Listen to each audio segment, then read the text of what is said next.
Hello everyone, and welcome. You might recognize this painting from last week. Well, today, I thought I'd show you how I'm going to finish it. Have you ever noticed that paintings on white and light-colored backgrounds are the absolute worst for showing every piece of dust and debris? And if this drives you crazy like it does me, then I have a solution for you. So I'm going to start off by taping the edges of my dried and cured painting, leaving about a 1/4 inch lip sticking up above the top surface of the canvas.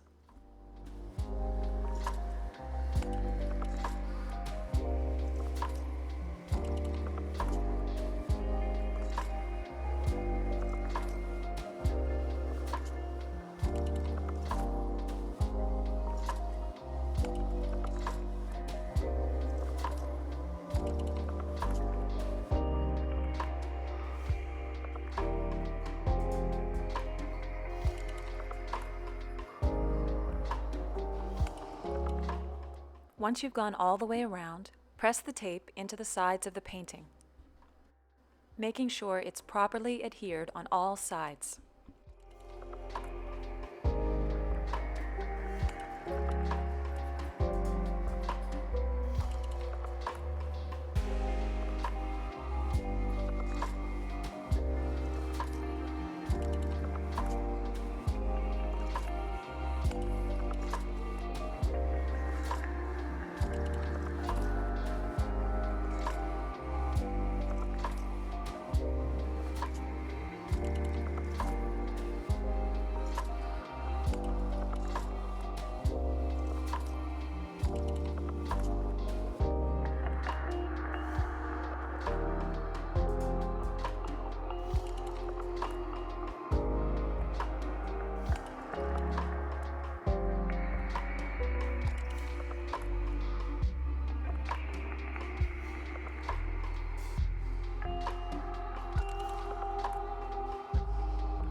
Now take a second and check to make sure that your lip hasn't started to fold over. If it has, just pull it back up. Now I did this next step off canvas, but I used Liquitex Gloss Varnish and I diluted it with water in a ratio of 75% varnish to 25% water. I know most varnishes will say not to dilute them on the back of the bottle, but in this case, adding the water actually does two important things. And number one is that it extends the drying time of the varnish. That's going to give us time to remove our dust. And the second is that it helps make the varnish just a little bit thinner, which is going to make it easier to get a smooth coating over the surface for the tilt method that we're going to be using.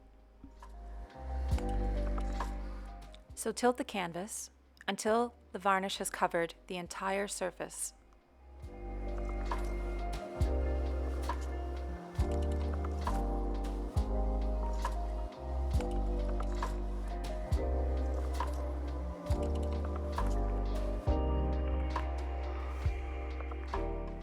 I ended up adding a bit of varnish, which I don't think was necessary. I probably should have just used a palette knife or spatula to help me spread the paint and make it a little easier to cover the entire surface. It's not going to affect the outcome of the process. I just ended up wasting a little bit more varnish than was necessary.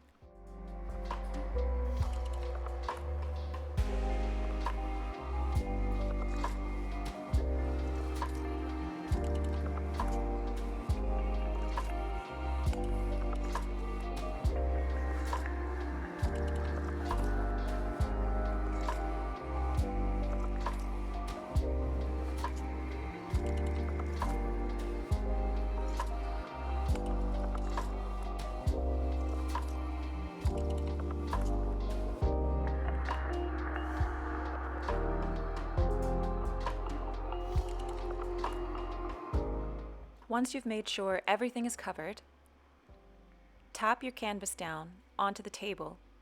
That's going to level the varnish, and it's also going to help any bubbles that might be in it to rise to the surface. Now's the time to torch the bubbles. It is quite easy to scorch varnish, so you don't want to get too close to the surface or stay on any one spot too long. So keep your torch up quite high away from the surface and keep it moving quickly. Now remove the tape from the edges.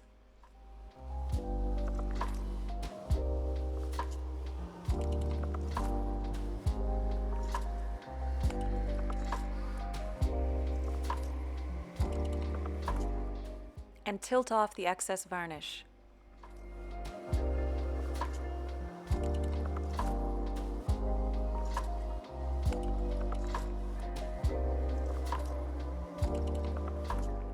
This is where you can see I probably had more varnish on the surface than I actually needed.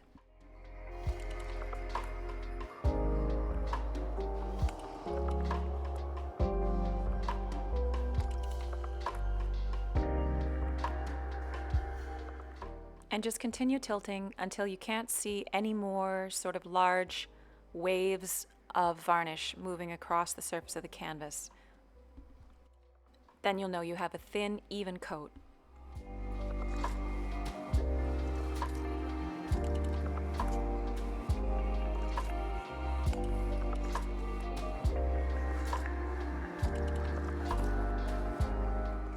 Now spread the varnish around the edges.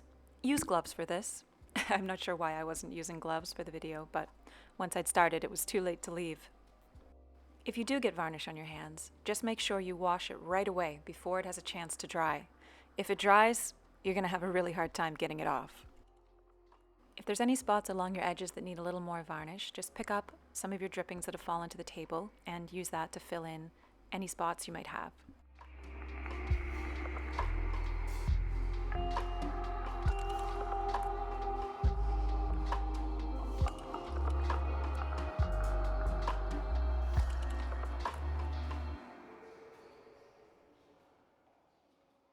Okay, now here's the part that's going to make all the difference. Even though I haven't used any kind of a brush or sponge to spread the varnish on the surface, there's still dust.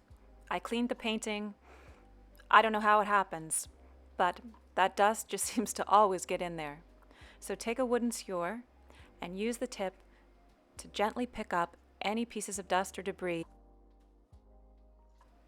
You can torch again if necessary. Just again, make sure you're not hovering too long over any one area. So continue removing any dust you see. This is why we added the water. Adding the water gives us this extra working time at the end to be able to remove the dust. If the varnish were undiluted, this surface would have already started to set, and I wouldn't be able to remove any pieces of dust without ruining the finish. Okay, I think the dust is finally out, so I'll let this dry and take you in for a close-up. As you can see, it's dried to a beautifully smooth finish, no dust or brush strokes to detract from your painting. Thank you so much for joining me today. If you like this video, please give me a thumbs up, and if you haven't already, hit the subscribe button. Join me next week to see the method for my much anticipated chain pull jellyfish. Hope to see you then.